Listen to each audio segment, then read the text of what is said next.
అనుకున్నాం. సంక్షిప్త శివపురాణం.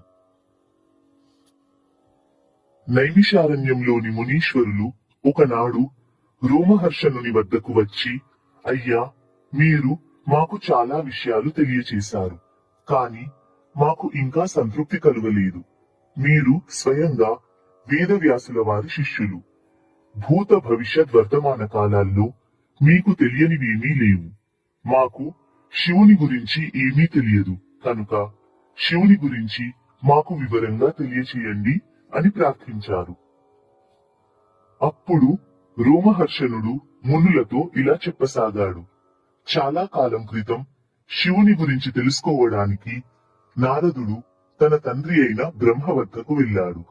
బ్రహ్మ నారదునికి తెలియచేసిన విషయాలను ఇప్పుడు మీకు వివరిస్తాను అన్నాడు.